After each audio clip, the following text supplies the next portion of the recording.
Assalamualaikum warahmatullahi wabarakatuh. Salam jumpa, salam sejahtera untuk Anda semua. Salam persaudaraan dari kami, Ara9 Channel.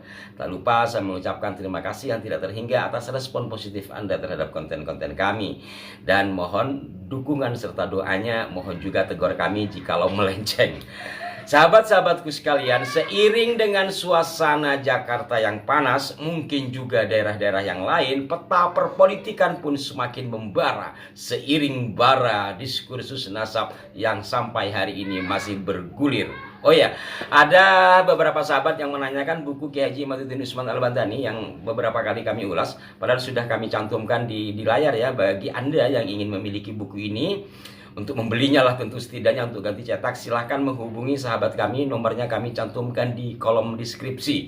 Baik bagi Anda yang ingin benar-benar mendalami dari apa yang beliau tulis, yang selama ini mungkin tercecer dalam bentuk artikel di media online, ini sudah dibukukan dan disempurnakan. Termasuk juga bagi Anda yang kontra. Bagi Anda yang kontra, silakan membuat buku pembandingnya, buku penyanggahnya, biar kehidupan keilmuan di dunia kita ini berkembang. Nah, saya akan membahas satu topik terkait dengan peta politik. Wow, selama ini biasanya mistik, ini jadi politik. Tidak terlalu ke sana, hanya saja karena memang sahabat-sahabatku sekalian, ini menjelang Pilpres, suasana panas, diskursus nasab berjalan, Pilpres menjelang, jadi panas, tapi saya tidak masuk ke dalamnya terlalu berlebihan.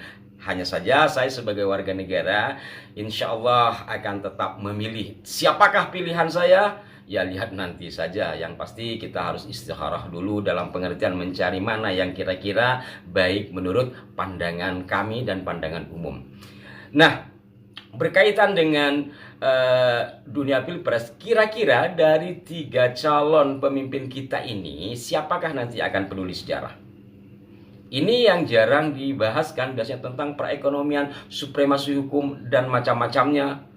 Tetapi dunia kesejarahan nampaknya tidak pernah dibahas. Apa sih pentingnya? Ya penting bos, karena untuk mengetahui bagaimana perjalanan bangsa dan peradaban bangsa ini dari masa lalu hingga ke kini, dan ini juga untuk pelajaran ke masa depan. Di samping untuk jelas terang benderang tentang siapa, apa, dan bagaimana terkait dengan tokoh-tokoh serta peristiwanya.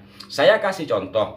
Dulu ketika saya membahas tentang migrasi Hadromi yang secara umum dikatakan bahwa mereka itu menyebarkan Islam ke negeri ini, ketika saya mengatakan tidak menggunakan beberapa referensi, satu di antaranya yang sering saya pakai adalah bukunya Van den Berg, itu seringkali saya diprotes. Padahal realitasnya seperti itu.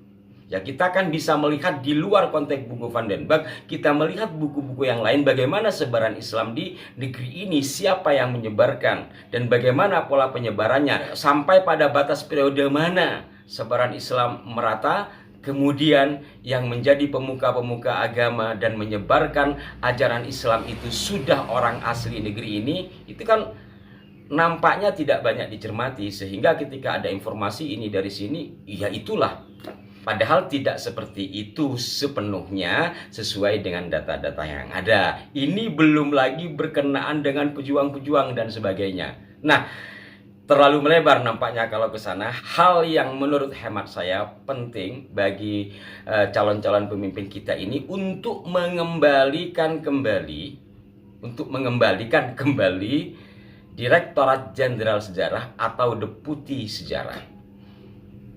Kenapa? Seperti yang pernah kami sampaikan di kanal ini, informasi yang kami terima dari Pak Profesor Dr. Anhar Gonggong sebagai sejarawan yang dulu juga menjabat di Direktorat Jenderal Sejarah di masa pemerintahan Orde Baru, kemudian di masa periode Pak Jokowi yang pertama namanya menjadi Deputi Sejarah, kemudian periode yang kedua ternyata sudah tidak ada karena pendidikan sejarah disatukan atau digabungkan dengan pendidikan kewarganegaraan, sehingga tidak ada lagi lembaga yang secara khusus menangani sejarah karena sejarah sudah digabungkan. Maka dengan ini harapan kami dan mungkin juga Anda agar dikembalikan ada Deputi Sejarah atau Direktorat Jenderal Sejarah. Untuk lebih jelasnya kita simak penuturan dari Profesor Anher Gonggong berikut ini. Sebenarnya kalau dari segi dihilangkannya misalnya sejarah di Departemen Pendidikan dan digabungnya sejarah di TKN, Ya. Lemhanas itu berapa kali mengirim surat ke Departemen Pendidikan. Oh gitu. Ya, untuk menunjukkan supaya menunjukkan bahwa sejarah itu penting untuk kepentingan bangsa. Betul. Tapi yang nggak ditanggapi.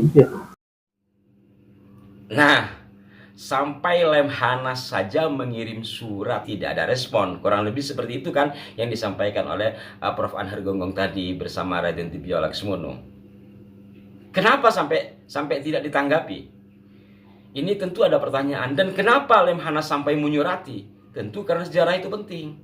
Dan mudah-mudahan setelah Pilpres 2024 ini siapapun yang terpilih nanti akan mengembalikan itu dan membenahi pendidikan kesejarahan kita. Syukur-syukur jikalau ada atau dibuat semacam lembaga khusus untuk penanganan naskah-naskah kuno sebagaimana ditawarkan atau diusulkan oleh Profesor Peter Carey, yakni Pak Peter Carey mengharapkan adanya komisi khusus, Komisi Nasional Penanganan Naskah-Naskah Kuno, sehingga selain terselamatkan naskah-naskah kuno yang ada, juga bisa diterjemahkan ke dalam bahasa Indonesia karena sebagian naskah itu berbahasa Jawa kuno, bahasa Sanskerta atau juga bahasa Arab dan juga bahasa Belanda. Maka diharapkan ada komisi nasional yang menangani itu dan digo-publikkan, disebarkan secara umum sehingga masyarakat bisa membaca dan bisa menilai jikalau ada upaya-upaya pemalsuan sejarah.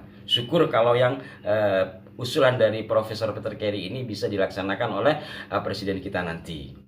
Dari hal-hal yang disampaikan oleh dua profesor yang berhubungan dengan sejarah tadi, mudah-mudahan calon-calon presiden bisa mendengarkannya dan merealisasikannya, termasuk juga ditindaklanjuti dengan langkah-langkah nyata di lapangan. Artinya selain ada lembaganya, juga ada gerakan yang bisa dirasakan langsung di lapangan. Macam umpamanya ada pengaburan sejarah yang berkenaan dengan makam tokoh. Nah, ini juga saya kembali lagi kepada Profesor Anher Gonggong. Ketika Raden Tibio Laksmono membahas hal itu, mohon pertimbangan kepada orang tua. Di antara yang disampaikan oleh Profesor Anher Gonggong ketika fokusnya kepada KRT Sumudiningrat yang di Semarang Lamper Kidul itu sudah dibuat makam yang megah, kemudian ada gerbangnya segala, Prof. Anher Gonggong menyarankan untuk mendatangi pemerintah setempat, gubernur setempat. Bahkan saat itu selesai syuting beliau menyebut nama. Kenapa? Karena sudah dibuat bangunan, ketika terjadi bangunan ada IMB dan segala macamnya ya. Sehingga tidak mungkin hanya diselesaikan secara sederhana. Perlu ada pendekatan kepada pemerintah setempat dengan menunjukkan bukti-bukti yang kita miliki. Apa yang Anda temukan pemalsuan dan sebagainya. Ya sebenarnya ya cara Anda untuk itu adalah misalnya kalau tadi ada macam gapura, makam. Nah, sekarang tinggal membuktikan bahwa itu palsu. Nah, caranya Anda harus berhadapan dengan fakta baru yang Anda miliki yang menunjukkan bahwa itu palsu. Dan itu Anda sampaikan ke gubernur. Atau yang menangani persoalan itu. Nah, yang menjadi soal itu sering terjadi ya yang kita lapor itu belum tentu ngerti juga. Iya kan? Itu jadi ya dia harus diberi keterangan, diberikan sumber-sumber yang akan menunjukkan kepalsuan itu tadi. Betul. Itu yang harus dilakukan.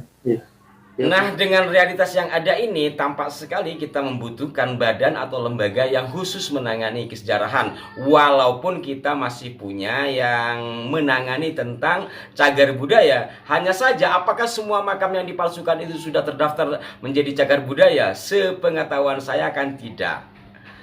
Demikian para pemirsa, mudah-mudahan menginspirasi kita semua dan mudah-mudahan benar nanti siapapun pemenangnya dalam Pilpres 2024 menjadi pemimpin yang amanah dan juga bisa merealisasikan dari harapan-harapan para sejarawan terkait dengan dunia sejarah. Tentu hal lainnya juga untuk kemakmuran, pemerataan dan sebagainya. Hanya saja satu hal ini yang nampaknya jarang sekali atau jangan-jangan belum pernah dikupas oleh para capres dan cawapres. Semoga Anda dan kita semua senantiasa dalam lindungan Tuhan Yang Maha Kuasa, dan mari kita sambut pemilu dengan riang gembira, tidak usah bertengkar karena yang dipilih adalah orang-orang kita juga. Beda pilihan biasa, tetapi pertengkaran jangan sampai terjadi karena akan merugikan kita sendiri. Sampai jumpa, mohon maaf jika ada kekeliruan. Salam hormat untuk semua. Wassalamualaikum warahmatullahi wabarakatuh.